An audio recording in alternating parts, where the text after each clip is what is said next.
Chapter 32. Jacob also went on his way, and the angels of God met him. When Jacob saw them, he said, "This is the camp of God." So he named that place Mahanaim. Jacob sent messengers ahead of him to his brother Esau in the land of Seir, the country of Edom. He instructed them, "This is what you are to say to my master Esau. Your servant Jacob says, I have been staying with Laban and have remained there till now. I have cattle and donkeys, sheep and goats, men servants and maid servants. Now I am sending this message to my Lord, that I may find favor in your eyes." When the messengers returned to Jacob, they said, "We went to your brother Esau, and now he was coming to meet you, and 400 men are with him." In great fear and distress, Jacob divided the people who were with him into 2 groups, and the flocks and herds and camels as well. He thought, If Esau comes and attacks one group, the group that is left may escape. Then Jacob prayed, O God of my father Abraham, God of my father Isaac, O Lord, who said to me, Go back to your country and your relatives, and I will make you prosper. I am unworthy of all the kindness and faithfulness you have shown your servant. I had only my staff when I crossed this Jordan, but now I have become 2 groups. Save me, I pray, from the hand of my brother Esau, for I am afraid he will come and attack me, and also the mothers with their children. But you have said, I will surely make you prosper, and will make your descendants like the sand of the sea, which cannot be counted. He spent the night there, and from what he had with him he selected a gift for his brother Esau, 200 female goats and 20 male goats, 200 ewes and 20 rams, 30 female camels with their young, 40 cows and 10 bulls, and 20 female donkeys and 10 male donkeys. He put them in the care of his servants, each herd by itself, and said to his servants, Go ahead of me, and keep some space between the herds. He instructed the one in the lead, When my brother Esau meets you and asks, To whom do you belong, and where are you going, and who owns all these animals in front of you? Then you are to say, They belong to your servant Jacob. They are a gift sent to my lord Esau, and he is coming behind us. He also instructed the second, the third, and all the others who followed the herds. You are to say the same thing to Esau when you meet him, and be sure to say, Your servant Jacob is coming behind us. For he thought, I will pacify him with these gifts I am sending on ahead. Later, when I see him, perhaps he will receive me. So Jacob's gifts went on ahead of him, but he himself spent the night in the camp. That night Jacob got up and took his 2 wives, his 2 maidservants, and his 11 sons, and crossed the ford of the Jabbok. After he had sent them across the stream, he sent over all his possessions. So Jacob was left alone, and a man wrestled with him till daybreak. When the man saw that he could not overpower him, he touched the socket of Jacob's hip, so that his hip was wrenched as he wrestled with the man. Then the man said, Let me go, for it is daybreak. But Jacob replied, I will not let go unless you bless me. The man asked him, What is your name? Jacob, he answered. Then the man said, Your name will no longer be Jacob, but Israel, because you have struggled with God and with men, and have overcome. Jacob said, Please tell me your name. But he replied, Why do you ask my name? Then he blessed him there. So Jacob called the place Peniel, saying, It is because I saw God face to face, and yet my life was spared. The sun rose above him as he passed Peniel, and he was limping because of his hip. Therefore to this day the Israelites do not eat the tendon attached to the socket of the hip, because the socket of Jacob's hip was touched near the tendon. Chapter 33. Jacob looked up, and there was Esau coming with his 400 men. So he divided the children among Leah, Rachel, and the 2 maidservants.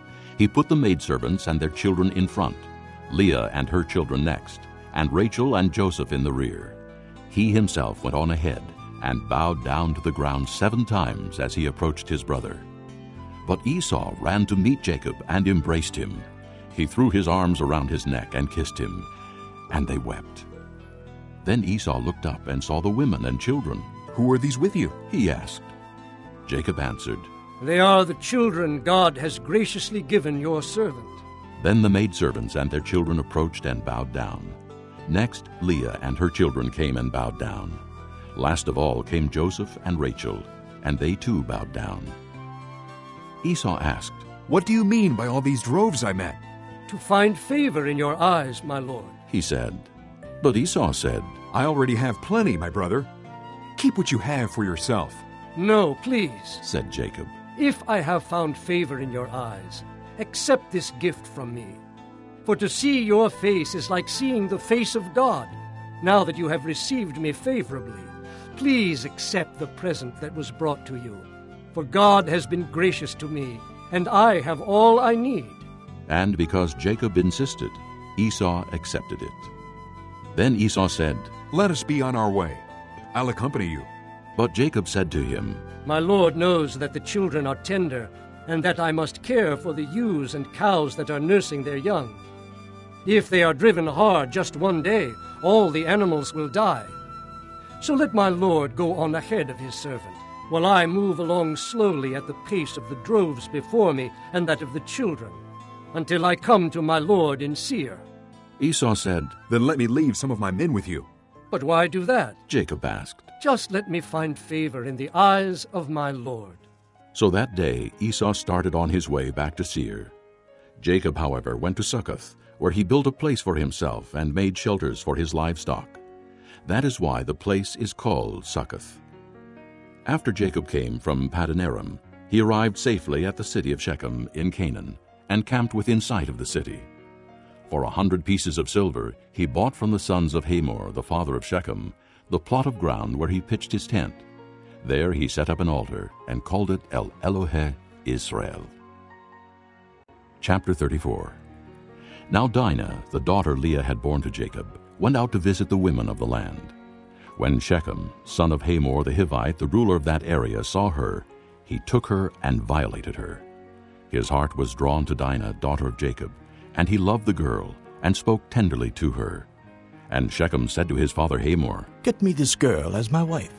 When Jacob heard that his daughter Dinah had been defiled, his sons were in the fields with his livestock, so he kept quiet about it until they came home. Then Shechem's father Hamor went out to talk with Jacob.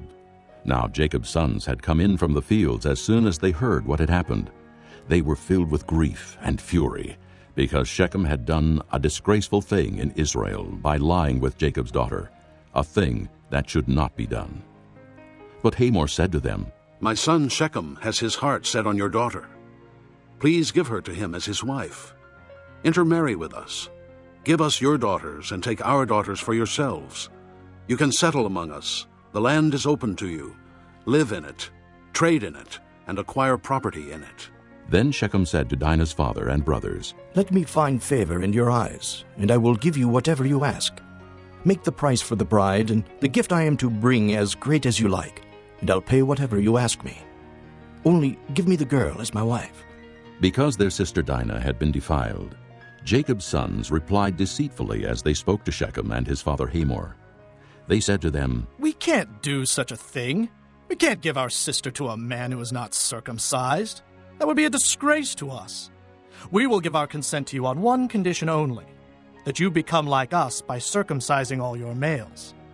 Then we will give you our daughters and take your daughters for ourselves. We'll settle among you and become one people with you. But if you will not agree to be circumcised, we'll take our sister and go." Their proposal seemed good to Hamor and his son Shechem. The young man, who was the most honored of all his father's household, lost no time in doing what they said, because he was delighted with Jacob's daughter. So Hamor and his son Shechem went to the gate of their city to speak to their fellow townsmen. "These men are friendly toward us," They said, "Let them live in our land and trade in it. The land has plenty of room for them.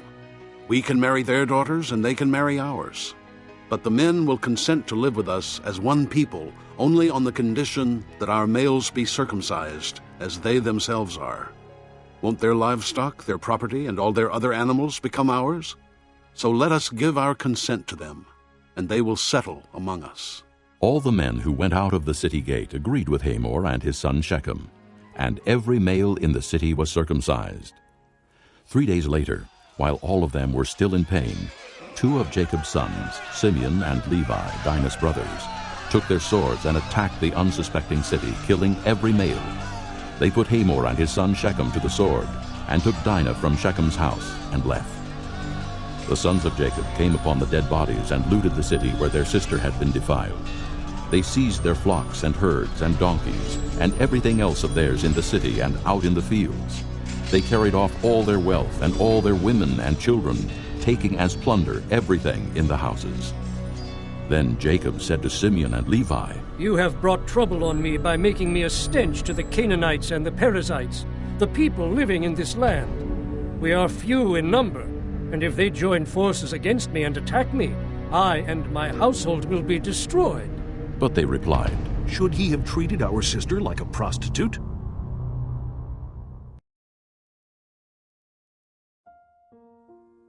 Chapter 35. Then God said to Jacob, Go up to Bethel and settle there, and build an altar there to God, who appeared to you when you were fleeing from your brother Esau. So Jacob said to his household and to all who were with him, Get rid of the foreign gods you have with you, and purify yourselves and change your clothes.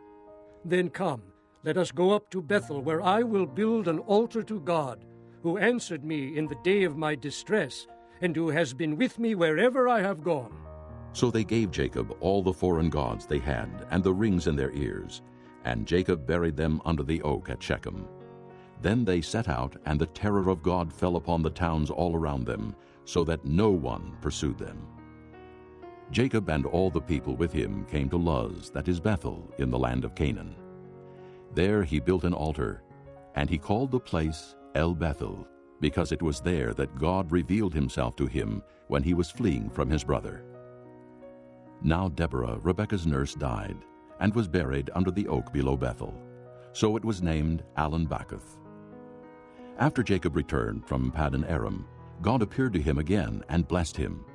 God said to him, Your name is Jacob, but you will no longer be called Jacob. Your name will be Israel. So he named him Israel. And God said to him, I am God Almighty. Be fruitful and increase in number.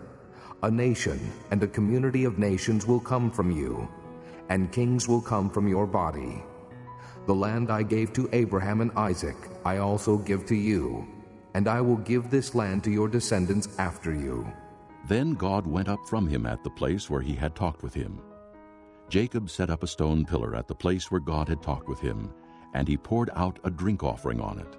He also poured oil on it. Jacob called the place where God had talked with him Bethel. Then they moved on from Bethel. While they were still some distance from Ephrath, Rachel began to give birth and had great difficulty.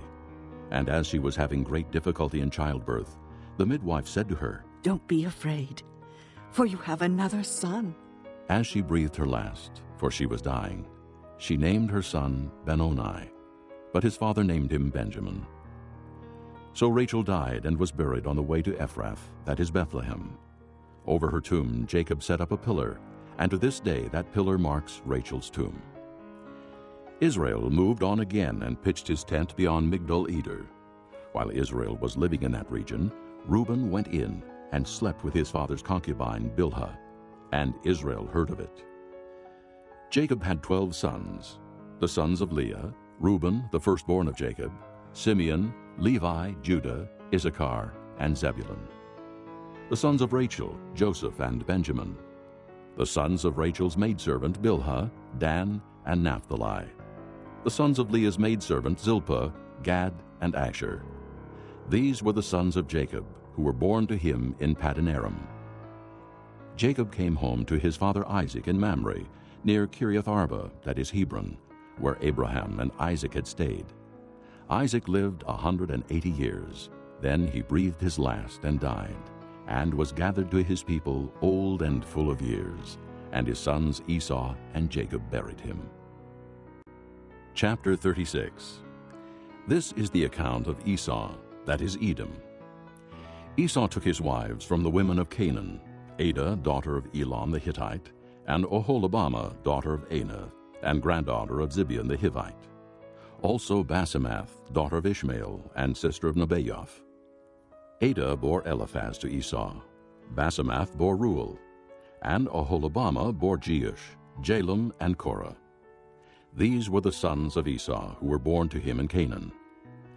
Esau took his wives and sons and daughters, and all the members of his household, as well as his livestock, and all his other animals, and all the goods he had acquired in Canaan, and moved to a land some distance from his brother Jacob. Their possessions were too great for them to remain together. The land where they were staying could not support them both because of their livestock.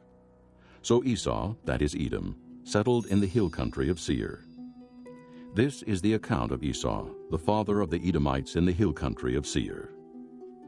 These are the names of Esau's sons: Eliphaz, the son of Esau's wife Adah, and Reuel, the son of Esau's wife Basemath.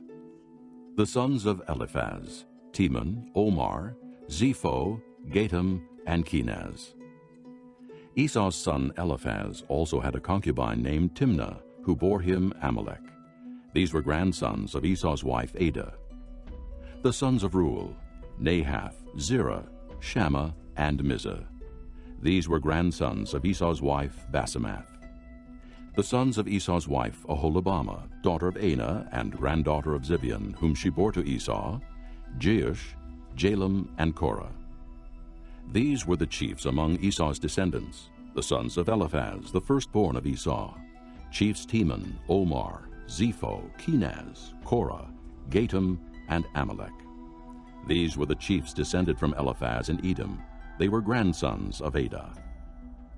The sons of Esau's son Reuel: chiefs Nahath, Zerah, Shammah, and Mizah. These were the chiefs descended from Reuel in Edom. They were grandsons of Esau's wife Basemath. The sons of Esau's wife Oholibamah: chiefs Jeush, Jalem, and Korah. These were the chiefs descended from Esau's wife Oholibamah, daughter of Anah. These were the sons of Esau, that is Edom, and these were their chiefs. These were the sons of Seir the Horite, who were living in the region: Lotan, Shobal, Zibeon, Anah, Dishon, Ezer, and Dishan. These sons of Seir in Edom were Horite chiefs. The sons of Lotan: Hori and Homam. Timnah was Lotan's sister. The sons of Shobal: Alvan, Manahath, Ebal, Shepho, and Onam. The sons of Zibeon: Aya and Anah. This is the Anah who discovered the hot springs in the desert while he was grazing the donkeys of his father Zibeon. The children of Anah: Dishon and Oholibamah, daughter of Anah. The sons of Dishon: Hemdan, Eshban, Ithran, and Kiran. The sons of Ezer: Bilhan, Zaavan, and Achan. The sons of Dishan: Uz and Aran. These were the Horite chiefs: Lotan, Shobal, Zibeon, Anah, Dishon, Ezer, and Dishan. These were the Horite chiefs, according to their divisions in the land of Seir. These were the kings who reigned in Edom before any Israelite king reigned. Bela, son of Beor, became king of Edom. His city was named Dinhabah. When Bela died, Jobab, son of Zerah from Bozrah, succeeded him as king. When Jobab died, Husham from the land of the Temanites succeeded him as king. When Husham died, Hadad, son of Bedad, who defeated Midian in the country of Moab, succeeded him as king. His city was named Avith. When Hadad died, Samlah from Masrekah succeeded him as king. When Samlah died, Shaul from Rehoboth on the river succeeded him as king. When Shaul died, Baal-Hanan, son of Akbor, succeeded him as king. When Baal-Hanan, son of Akbor, died, Hadad succeeded him as king. His city was named Pau, and his wife's name was Mehetabel, daughter of Matred, the daughter of Mezahab. These were the chiefs descended from Esau by name, according to their clans and regions: Timnah, Alva, Jetheth, Oholibamah, Elah, Pinan, Kenaz, Teman, Mibzar, Magdiel, and Iram. These were the chiefs of Edom, according to their settlements in the land they occupied. This was Esau, the father of the Edomites.